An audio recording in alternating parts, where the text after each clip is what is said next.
नमस्कार, स्वागत है आपका। आप देख रहे हैं इंडिया टीवी। आपके साथ मैं हूं प्राची पाराशर। वक्त हो गया है दमदार 10 का। सबसे पहले बात करेंगे पड़ोसी देश बांग्लादेश की, जहां हिंदुओं पर हमले रुकने का नाम नहीं ले रहे हैं। बांग्लादेश में एक और हिंदू की हत्या कर दी गई है। ब्रजेंद्र बिस्वास के नाम के लड़के की हत्या कर दी गई और उसकी फैक्ट्री में ही हत्या की गई है, जहां वो सिक्योरिटी गार्ड की नौकरी करता था। ये वारदात मेमन सिंह जिले में हुई है, जहां 18 दिसंबर को जिहादी जमात ने दीपू दास को बीच चौराहे पर जिंदा जला दिया था। इससे पहले अमृत मंडल को भी पीट कर मार डाल गया था। दिसंबर महीने में अब तक 15 हिंदुओं की हत्या हो चुकी है। ब्रजेंद्र बिस्वास कपड़ा फैक्ट्री में सिक्योरिटी गार्ड की ड्यूटी कर रहा था। इसी दौरान उसके साथी स्टाफ ने गोली मार दी।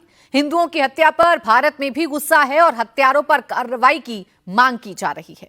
चाहे नोमन मियां हो या दूसरा मियां हो, हत्यारे एक ही समुदाय के हैं और जिनकी हत्या की जा रही है वो भी एक ही समुदाय के हैं। इस पैटर्न को समझना पड़ेगा।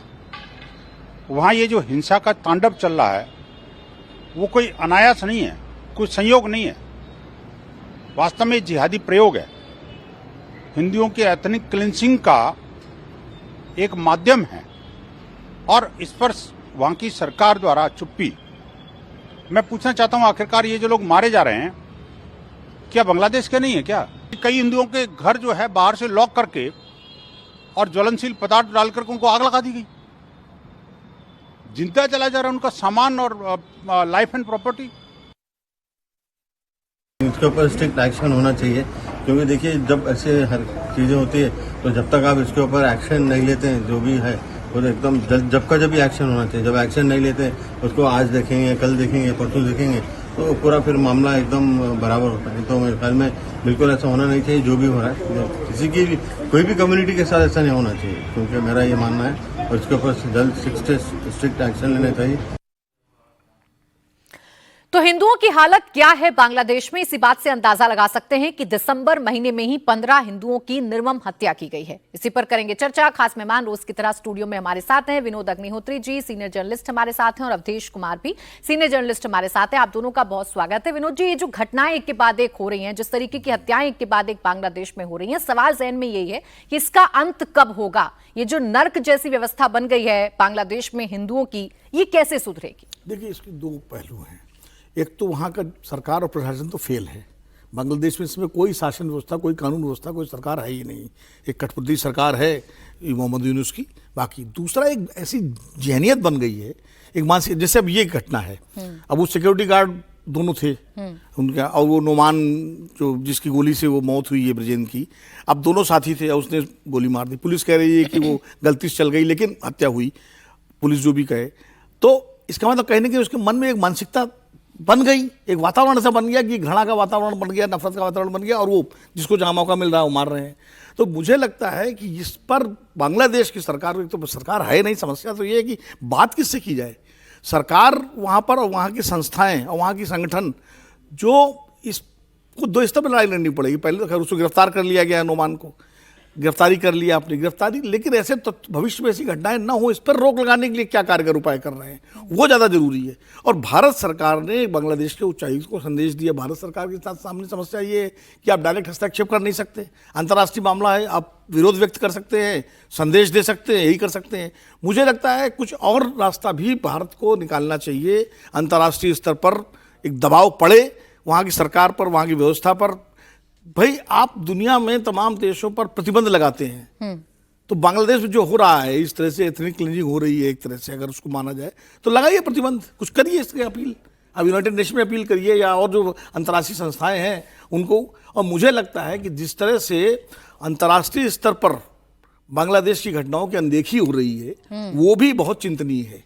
ये गंभीर मामला है और इसकी अनदेखी कतई नहीं होनी चाहिए। बिल्कुल, इस पर अंतर्राष्ट्रीय स्तर की अगर बात करें तो एक चुप्पी से नजर आती है, एक सेलेक्टिवनेस नजर आती है। बांग्लादेश में हिंदुओं पर लगातार अत्याचार हो रहे हैं, लेकिन कोई आवाज नहीं उठाता है। इन सब के बीच आपको बता दें कि आज भारत के विदेश मंत्री एस जयशंकर ढाका पहुंच रहे हैं, जहां वो बांग्लादेश की पूर्व प्रधानमंत्री खालिदा जिया के जनाजे में भारत सरकार का प्रतिनिधित्व करेंगे।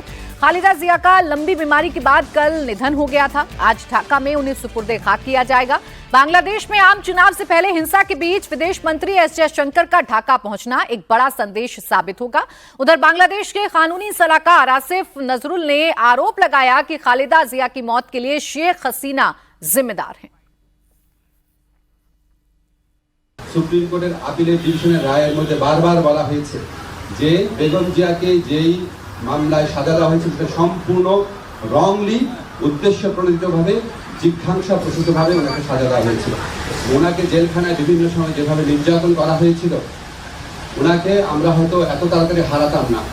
আমি ব্যক্তিগতভাবে মনে করি বেগম জিয়ার এই মৃত্যুর পিছনে ফ্যাসিস্ট যে প্রধানমন্ত্রী ছিলেন শেখ হাসিনা এবং ওনার যে সরকার আছে অবশ্যই তার দায় রয়েছে। अब देखिए, अंदरूनी पॉलिटिक्स से खालिदा जिया को लेकर लगातार आरोप लगते रहे हैं। शेख हसीना पर आरोप लगते रहे हैं। आरोप ये कि 2018 में जब खालिदा जिया को जेल में डाला गया था तभी से उनकी तबीयत बिगड़ी थी। उनके वकीलों ने इजाजत मांगी थी कि उनको विदेश लेकर जाया जाए इलाज के लिए, लेकिन ये इजाजत तब बांग्लादेश की तत्कालीन सरकार ने नहीं दी थी। लेकिन आज की खबर जो है अवधेशी, वो ये है कि हमारे विदेश मंत्री एस जयशंकर ऐसे हालातों में जब बांग्लादेश से हमारे संबंध बहुत मधुर नहीं है, ऐसे हालातों में जब हिंदुओं पर लगातार अत्याचार बढ़ते जा रहे हैं, वो खालिदा जिया के जनाजे में आज शामिल होने जा रहे हैं। इससे क्या बदलेगा, क्या संदेश जाएगा? नहीं, बांग्लादेश से हमारे संबंध मधुर तो छोड़िए, इस समय की परिस्थिति में बांग्लादेश और भारत के बीच का ये देखा जाए तो संबंध है ही नहीं। एक दूसरे के प्रति अविश्वास है। हमारे देश में बांग्लादेश के रवैये से, वहाँ के कट्टरपंथियों के रवैये से गुस्सा है। बांग्लादेश का मानना है कि आपने शेख हसीना को रखा है जो हमारे यहाँ के लिए जो है क्रिमिनल है, उसको हम सजा दे चुके हैं, आप छोड़ नहीं रहे हैं। तो एक तनावपूर्ण संबंध है। उस तनावपूर्ण में अगर ये गए हैं तो जाहिर है कि बांग्लादेश के साथ एक संवाद की स्थिति भविष्य के राजनीतिक परिवर्तन में कायम रहे और एकदम से नॉन कम्युनिकेबल स्थिति न बन जाए, इसके लिए वो गए हैं। और जब तारिक रहमान लंदन से चल रहे थे तो हमारे लोगों ने उनसे भी वहां संपर्क किया था। ऐसा नहीं था कि उनके साथ संवाद नहीं किया था। भारत को इसका अनुमान लग गया था और तभी प्रधानमंत्री जी ने, हमारे प्रधानमंत्री नरेंद्र मोदी जी ने, जब खालिदा जिया जी वहां अस्पताल में थी तो उनके सुंदर स्वास्थ्य की कामना करते हुए पोस्ट किया था। तो ये एक कोशिश है। चूंकि बीएनपी एक कट्टरपंथी पार्टी मानी जाती रही है, 1991 से 96, 2001 से लेकर 2006 के खालिदा जिया के शासनकाल में भारत के साथ बहुत अच्छे संबंध नहीं रहे। उनका झुकाव पाकिस्तान की ओर हुआ, पाकिस्तान की यात्रा की। हमारे तत्कालीन प्रधानमंत्री डॉक्टर मनमोहन सिंह को सार्क की यात्रा तक रद्द कर दी पड़ी भारत विरोधी बयानों के कारण। लेकिन इस चुनाव में यह देखा गया है कि अब उन्होंने जो जमाते इस्लामी के साथ अपनी दूरी बनाई है और जो तारिक रहमान ने कहा है कि न हमको दिल्ली न पिंडी यानी रावलपिंडी, हमारा बांग्लादेश फर्स्ट होगा, तो इसमें एक उम्मीद की किरण जगी है कि 17 सालों बाहर रह के आए हैं, उनका भाव थोड़ा अलग होगा। अगर नहीं भी होता है तो हमको आज व्यवस्था में तालिबान के साथ अफगानिस्तान में संबंध बनाए रखने पड़े हैं और बांग्लादेश हमारा पड़ोसी है और बांग्लादेश के साथ तो हमारे आज के संबंध नहीं बताता हूं, बंगाल से लेके बिहार तक के रोटी के संबंध है, बेटी के संबंध है, लोगों का आवागमन है, बसें जाती है, हमारे अनेक तीर्थ स्थल वहां हैं, वहां के लोग हैं, तो इसको बनाए रखने की आवश्यकता है। तो चूंकि विदेश मंत्री वहां गए हैं, उनका तारिक रहमान साहब से भी भेंट होगी, मोहम्मद यूनुस से भी भेंट होगी, वहां के जो विदेश मंत्रालय के सलाहकार हैं जो भारत विरोधी बयान देते रहे हैं उनसे भी बातचीत होगी। तो एक शायद रास्ता संवाद का अभी निकलेगा। एक गुंजाइश, एक उम्मीद के तौर पर इसको देखा जा सकता है कि जितने खराब संबंध हो गए हैं तो थोड़ा सा आप एक लिहाज भी होता है, आप संवाद कर सकते हैं, घटनाओं में विरोध जता सकते हैं। अब आज क्या होगा, किस तरीके से मुलाकातें होंगी या इस जनाजे में शामिल होने के बाद हालात कितने सुधरेंगे, इस पर तो हमारी नजर बनी रहेगी। अब आइए आगे बढ़ लेते हैं। दमदार 10 में बात करेंगे उत्तर प्रदेश की, जहां एसआईआर को लेकर जबरदस्त सियासी घमासान चल रहा है। इस बीच चुनाव आयोग ने यूपी में एसआईआर की तारीखों में फिर बदलाव कर दिया है। जो ड्राफ्ट वोटर लिस्ट आज जारी होनी थी वो अब 6 जनवरी को जारी होगी। पहले आपत्ति दर्ज करने की तारीख 16 दिसंबर से 15 जनवरी तक की थी, जो अब 6 जनवरी से 6 फरवरी तक हो गई है। उत्तर प्रदेश की फाइनल वोटर लिस्ट 6 मार्च को जारी की जाएगी। आपको बता दें कि आयोग ने 27 अक्टूबर को एसआईआर कराने की घोषणा की थी। उसके बाद 30 नवंबर और 11 दिसंबर को संशोधित कार्यक्रम जारी किए गए। चुनाव आयोग ने अब तीसरी बार एसआईआर का समय बढ़ा दिया है। अब इसे लेकर भी अखिलेश यादव ने सवाल उठा दिए हैं। अखिलेश ने सोशल मीडिया एक्स पर पोस्ट करके लिखा, जैसे चुनाव में मतदान का प्रतिशत और परिणाम घोषित करने में देर होने से जनता को आशंका होती है, वैसे ही आशंका मतदाता सूची के प्रकाशन की तिथि टाले जाने से हो रही है। कहीं मानवीय भूल के बहाने मतदाताओं का आंकड़ा बढ़ ना जाए। ध्यान रहे, इस बार पीडीए प्रहरी चौकन्ने हैं। तो अखिलेश यादव जो एसआईआर पर लगातार सवाल खड़े करते रहे, इसकी टाइमिंग को लेकर लगातार सवाल खड़े करते रहे, एक बार फिर से इसकी टाइमिंग में बदलाव किया गया है, थोड़ा और समय दिया गया है, वो फिर मैदान में हैं और ये कह रहे हैं कि बार बार समय बढ़ाया जा रहा है, दाल में कुछ काला लग रहा है, पीटीए प्रहरी जो हैं वो चौकन्ने रहे। अब ये जो बार बार समय बढ़ाया जा रहा है विनोद जी, ये समय की डिमांड तो विपक्ष भी लगातार करता ही रहा है, वो भी बार बार ये कहता ही रहा है कि उत्तर प्रदेश जैसे बड़े राज्य में जो समय सीमा निर्धारित की गई थी वो बड़ी कम है। अब जब चुनाव आयोग समय बढ़ा रहा है तो इस पर यह सियासत या ये कहना कि गड़बड़ी की आशंका की तरफ संकेत मिल रहे हैं, इसे कैसे समझें? देखिए, पहले तो चुनाव आयोग की गलती यह है कि चुनाव आयोग ने उत्तर प्रदेश को भी तमाम राज्यों के बराबर रख दिया।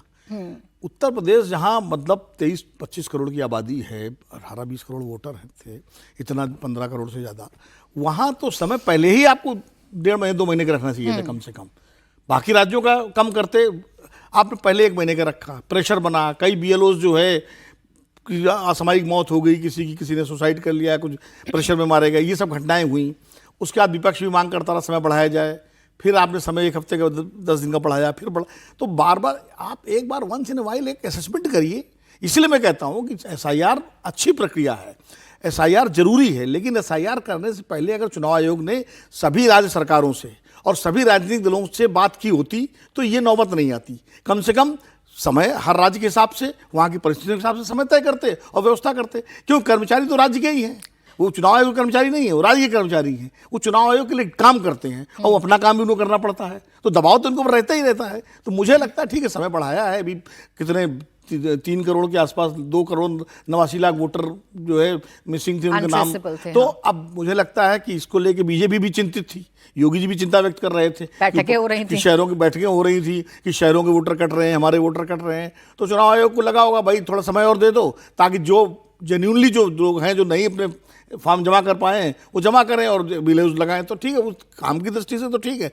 लेकिन ये काम पहले ही असेसमेंट करके करते तो इस तरह का विवाद नहीं होता। नहीं, फिर इस पे प्रश्न ये है अवधेश जी कि जब समय मिल रहा है, चलिए देर आए दुरुस्त आए वाली कहावत को यहाँ पर अगर हम फिट बैठा दें कि चुनाव आयोग ने पहले असेसमेंट नहीं किया लेकिन अब धीरे धीरे करके समय बढ़ाया जा रहा है, इस पर अखिलेश यादव को तनाव क्यों हो रहा है? किस गड़बड़ी की आशंका उनको है? नहीं, इस समय विपक्ष ने जिस ढंग से चुनाव आयोग के पूरी साख पर बट्टा लगाने का लंबे समय से अभियान चलाया हुआ है, वोट चोरी की बात हो रही है, चुनाव आयोग विपक्ष के लिए, सत्ता पक्ष के लिए काम कर रहा है, उसी धारा को आगे बढ़ा रहे हैं। चूंकि उनके बीएलए जबरदस्त रूप से सक्रिय थे जगह जगह, समाजवादी पार्टी का मैंने खुद देखा है और मेरी बात भी होती रही है, तो उनको फैक्ट पता है। लेकिन देखिए, मैं जो जितना समझ पाया हूं कि उत्तर प्रदेश के एसआईआर की प्रक्रिया को अलग से अभी उसको पूरा करने में समय लगेगा, बाकी राज्यों का हो गया है, क्योंकि यहां 2,88,75,230 मतदाता ऐसे हैं जिनका कोई पता नहीं चल रहा है। ये बहुत बड़ी संख्या है। मुझे अभी एक ऑफिसर से बात हुई गाजियाबाद में, बोले कि सर हम लोगों ने जैसे 10,54,000 साहिबाबाद के मतदाता थे, उसमें से 4,54,000 का पता ही नहीं चल रहा है कहां चले गए। भाई अगर वो तो स्थानांतरित भी हुए हैं तो उनका पता चलना चाहिए कहां चले गए। तो इतने लोग अगर लापता हैं, इसके बावजूद अगर सूची जारी होती है तो कंप्लीट एसआईआर नहीं माना जाएगा। इसलिए मेरा तो इसमें सुझाव यह है कि बाकी 11 राज्य केंद्र शासित प्रदेशों का तो आप जारी कर दीजिए, लेकिन उत्तर प्रदेश के पर अधिकारियों को, राजनीतिक दलों को एक साथ बैठ करके और विचार करना चाहिए, और शायद आवश्यकता हो तो वो जो इतने लोग जो लापता हुए हैं उनके खोजने में समय लगाया जाए। लेकिन समस्या यह हो रही है कि एसआईआर के कारण विकास के ज्यादातर काम रुक गए हैं जिला में, जो कर्मचारी उसमें लगे हुए समाचार ये आ गया है कि विकास के काम रुक गए हैं सामान्य, क्योंकि कलेक्टर ने ऑर्डर जारी कर दिया है जिले में कि जो एसआईआर में लगे हैं उन कर्मचारियों को उनके विभागीय हेड ने अगर दूसरे काम में लगाया तो उनके विरुद्ध कार्रवाई की जाएगी। हाँ। तो वो भी एक परिणाम ये परेशानी है उत्तर प्रदेश में जो व्यवहारिक तौर पर जमीन पर आ रही है, और इसीलिए चुनाव आयोग बार बार समय बढ़ा रहा है। इस पर अखिलेश यादव तंज भी कस रहे हैं। एक और राज्य है जहां एसआईआर का काम चल रहा है और वो राज्य है बंगाल, जहां जबरदस्त बवाल मचा हुआ है। और इन सब के बीच गृह मंत्री अमित शाह मिशन बंगाल पर निकले हैं। 3 दिन के दौरे पर आज उनका आखिरी दिन है। अमित शाह आज बीजेपी कार्यकर्ताओं नेताओं को बंगाल विजय का मंत्र देंगे। थोड़ी देर बाद वो कालीबाड़ी मंदिर जाएंगे, पूजा अर्चना करेंगे। उसके बाद बंगाल के बीजेपी सांसदों और विधायकों के साथ मीटिंग करेंगे। बंगाल चुनाव की रणनीतियों पर चर्चा करेंगे। उसके बाद बीजेपी कार्यकर्ता सम्मेलन को संबोधित करेंगे और बंगाल विजय का मंत्र देंगे। इससे पहले घुसपैठियों को लेकर उन्होंने ममता सरकार पर जमकर निशाना साधा और कहा कि ममता सरकार का पूरा फोकस घुसपैठियों को प्रोटेक्शन देने पर है। एक ऐसी मजबूत राष्ट्रीय ग्रिड बनाएंगे जो बंगाल से घुसपैठ को समाप्त कर देंगी। इंसान छोड़ दीजिए, परिंदा भी पैर नहीं मार पाए, इस प्रकार की एक मजबूत ग्रिड की रचना हम करेंगे और न केवल घुसपैठ रोकेंगे, सारे घुसपैठियों को चुन चुन कर भारत के बाहर निकालने का काम भी भारतीय जनता पार्टी की बंगाल सरकार करेगी। पूरे बंगाल की जनता घुसपैठियों से त्रस्त है। क्या कोई राज्य सरकार ऐसी हो सकती है जो घुसपैठियों की पनाहगाह अपने राज्य को बना दे? राष्ट्रीय सुरक्षा पर एक कितना बड़ा खतरा है, इसका जवाब बंगाल की मुख्यमंत्री ने बंगाल के चुनाव में दे। घुसपैठ रोकने के लिए उनके पास क्या योजना है? आर्टिकल 370 हटता है, वो विरोध करती है। सीएए लाकर बंगाल के शरणार्थियों को नागरिकता देने का हम कार्यक्रम करते हैं, वो विरोध करती हैं और वो ठीकरा फोड़ते हैं कि बीएसएफ है, वो रोक नहीं रही है। ममता जी, मैं आज आपको इस सार्वजनिक प्रेस वार्ता में पूछना चाहता हूं कि कौन सी सरकार है बांग्लादेश की पूरी सीमा पर जो वाड़बंदी करने के लिए, बॉर्डर पर फेंसिंग करने के लिए जमीन नहीं देती है? अगर आप जवाब न दे पाए तो मैं ही देता हूं, आपकी ही सरकार है जो जमीन नहीं देती है, जिसके कारण फेंसिंग का काम समाप्त नहीं होता है। बीएसएफ जब तक फेंसिंग नहीं होती है तब तक बीएसएफ सुरक्षा नहीं कर सकती है। अब गृहमंत्री अमित शाह ने आरोप लगाए तो जवाब ममता बनर्जी ने भी दिया है। ममता बनर्जी ने कहा कि पश्चिम बंगाल सरकार ने 3 जिलों में बीएसएफ को जमीन दी है, लेकिन अभी तक वहां फेंसिंग का काम नहीं हुआ। इसलिए अमित शाह अपनी नाकामी का ठीकरा बंगाल सरकार पर ना फोड़े। বিএসএফ কার হাতে? অনেক জমি তোমায় দিয়েছি, কিন্তু তুমি করতে পারোনি। আগে ওগুলোর কাজ শেষ করো, যে জমিগুলো দিয়েছি তারপরে আবাদ দেব। তোমার তো বর্ডার করার কাজ নয়, তুমি এখন 1.5 কিলোমিটারটাকে 50 কিলোমিটার বাড়িয়ে দিয়ে গ্রামে গ্রামে ঢুকে বিএসএফকে দিয়ে থ্রেট করছো। আমি বিএসএফ এর বিরুদ্ধে নই, আমি সিআইএসএফ এর বিরুদ্ধে নই, আমি সিআরপির বিরুদ্ধে নই, আমি এজেন্সির বিরুদ্ধে নই, কিন্তু তাদের বলবো ইম্পার্শিয়ালি কাজ করতে। एक तरफ घुसपैठियों को लेकर जबरदस्त वार पलटवार चल रहा है, तो वहीं एसआईआर को लेकर भी सियासत चल रही है। पश्चिम बंगाल में इसे लेकर आज अभिषेक बनर्जी के नेतृत्व में टीएमसी का एक डेलीगेशन मुख्य चुनाव आयुक्त ज्ञानेश कुमार से मुलाकात करेगा। टीएमसी का डेलीगेशन एसआईआर की प्रक्रिया को लेकर मुख्य चुनाव आयुक्त के सामने सवाल उठाएगा। लेकिन इस बीच चुनाव आयोग ने बंगाल को लेकर जो आंकड़ा जारी किया है वो चौंकाने वाला है। अब तक किसी भी राजनीतिक दल ने अपनी शिकायत दर्ज नहीं कराई है, लेकिन ममता बनर्जी मुख्य चुनाव आयुक्त पर निशाना साध रही हैं और उन्हें बीजेपी का एजेंट करार दे रही हैं। तो एसआईआर को लेकर तनाव लगातार बंगाल में बढ़ता जा रहा है। और अवधेश जी, ये बात भी तो विपक्ष को कहीं ना कहीं समझानी होगी, बतानी होगी। अगर एसआईआर को लेकर इतने प्रश्न हैं, इतनी गड़बड़ियां हो रही हैं, आप चुनाव आयुक्त को कह रहे हैं कि बीजेपी के एजेंट के तौर पर काम कर रहे हैं, तो आपकी बीएलएस क्या कर रहे हैं? आप एक भी शिकायत दर्ज क्यों नहीं कराते, एक भी आपत्ति दर्ज क्यों नहीं कराते हैं? क्यों नहीं बताते हैं कि भाई इस इलाके में यहां जानबूझकर इन वोटर्स के नाम काट दिए गए? नहीं, इसकी तो एक भी शिकायत नहीं है, क्योंकि टीएमसी ने लड़ाई अवश्य लड़ी है, लेकिन उनके बीएलएनओ जो टीएमसी के काम करने का तरीका है दबाव धमकियों से, और मेरा तो स्पष्ट मानना है कि जैसे वहाँ साइलेंट पोल रिगिंग होती है उसी प्रकार से कुछ हद तक वहाँ एसआईआर रिगिंग भी हुई है, साइलेंट रिगिंग हुई है, चूंकि उनके पास ये ताकत है। नहीं तो इतनी आत्महत्याएं, हमको तो, मैंने कहा भी था कि कुछ को तो मार के टांग दिया गया होगा, उसको आत्महत्या का स्वरूप दिया गया। देखिए, इस समय बंगाल में जो 58 लाख वोटर कटे हैं वो मेरी दृष्टि में अत्यंत कम है, क्योंकि जो देश में सामान्यतः जन्म और मृत्यु के जो आंकड़े आते हैं प्रति वर्ष, और 18 वर्ष से ऊपर होने पर जो जुड़ती हैं उनको देखा जाए तो बंगाल में 6.5 करोड़ से ज्यादा मतदाता होने नहीं चाहिए। 7 करोड़ 63 लाख थे, उसमें से 58 लाख घट गया। तो अभी उसमें मुझे लगता है 40, 42, 45 लाख जो नोटिस गया है और घटने वाली संख्या होगी।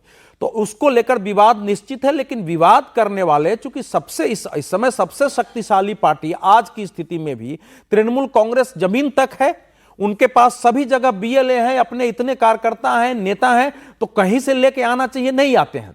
तो इसीलिए ये केवल इतना ही है कि एक शो पोस्चर बनाए रखना है, दबाव बनाए रखना है चुनाव आयोग पर कि वो रणनीति के तहत दबाव बनाओ ताकि चुनाव आयोग पर दबाव रहे और हमारा जो इंटरेस्ट है, हमारे जो कभी भी उस पर असर न पड़े, और वो दबाव बनाकर कि हम आगे चुनाव तक ये अभियान चलाएंगे। चुनाव परिणाम के पहले तक तृणमूल कांग्रेस का ये रुख रहेगा। इसमें एक अमित शाह जी के दौरे पर नहीं, अमित शाह जी का ये जो दौरा है, ये 3 दिनों का दौरा का मतलब हुआ कि अब वो चुनाव की एक विधिवत औपचारिक अभियान की शुरुआत हो गई है उनके दौरे के साथ।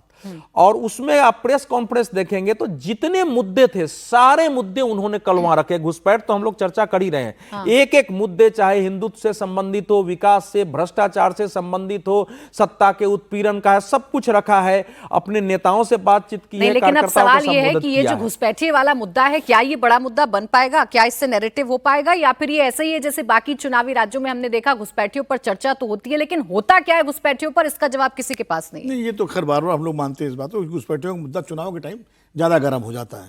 झारखंड चुनाव थे तो याद कीजिए निशिकांत दुबे किस तरह पार्लियामेंट में उन्होंने पूरा उस जिलों की संख्या बताई थी जहां डेमोग्राफी बदल गई, और पूरा घुसपैठियों पर ही चुनाव हुआ। लेकिन दिल्ली में तो ड्राइव तक चलाई थी, दिल्ली में ड्राइव तक चली थी, लेकिन जीत जो मिली बीजेपी को दिल्ली में या बिहार में और दूसरे मुद्दों पर मिली, घुसपैठियों पर नहीं मिली, झारखंड में नहीं मिली। मैं चुनाव आयोग वाले की बात कर रहा था। देखिए क्या है कि आज से नहीं है, चुनाव आयोग को केंद्र सरकार का प्रतिनिधि मान करके क्षेत्रीय नेता हमेशा राजनीति करते रहे हैं। 1995 का चुनाव बिहार का था, लालू प्रसाद यादव सेशन के खिलाफ ऐसे ही मोर्चा खोले हुए थे, टीएन सेशन उसमें चुनाव आयुक्त थे, और सेशन वर्सेस लालू हो गया था पूरा चुनाव, और लालू ने एकदम सेशन को केंद्र सरकार का प्रतिनिधि बता दिया था। 2004-7 का कौन सा चुनाव था, जब जीएम लिंग जो चुनाव आयुक्त थे तो मोदी जी ने उनको जो है सीधे कांग्रेस का वो बता दिया था, और अब वही काम ममता जी कर रही हैं। तो चुनाव आयोग को केंद्र सरकार से जोड़ करके जो क्षेत्रीय अस्मिता की लड़ाई लड़ते हैं जो नेता, वो उसको एक राजनीतिक तौर पर इस्तेमाल करते हैं। ये सबसे आसान है। हाँ, ये सबसे आसान है, टेस्टेड फार्मूला है। हाँ, बिल्कुल, इसमें आरोप लगाइए और दबाव बनाइए। आयोग के खिलाफ तो एसआईआर नहीं थी ना उस समय, कभी चला नहीं था। एसआईआर के पहले ईवीएम लालू और सेशन का तो पूरा याद है मुझे, लालू वर्सेस सेशन हो गया था, और जेम्स माइकल लिंगदो का नाम लेकर एक और खबर बता देते हैं, ये पॉजिटिव खबर है सर, ये पॉजिटिव खबर है, ये बता देते हैं। यहाँ भारत की आर्थिक शक्ति को लेकर खबर मिल रही है जिसका लोहा पूरी दुनिया मान रही है। भारत जापान को पीछे छोड़ते हुए दुनिया की चौथी सबसे बड़ी अर्थव्यवस्था बन गया है। भारत की जीडीपी 4.18 ट्रिलियन अमेरिकी डॉलर तक पहुंच गई है। फाइनेंशियल ईयर 2025 से 26 के दूसरी तिमाही में भारत की वास्तविक जीडीपी 8.2% बढ़ी, जो पहली तिमाही के 7.8% और पिछले वित्त वर्ष की चौथी तिमाही के 7.4% रही है। तो ये एक अच्छी खबर है जो भारत के लिहाज से है। भारत की जो अर्थव्यवस्था है वो लगातार अब ऊंचाइयों को छूती हुई नजर आ रही है।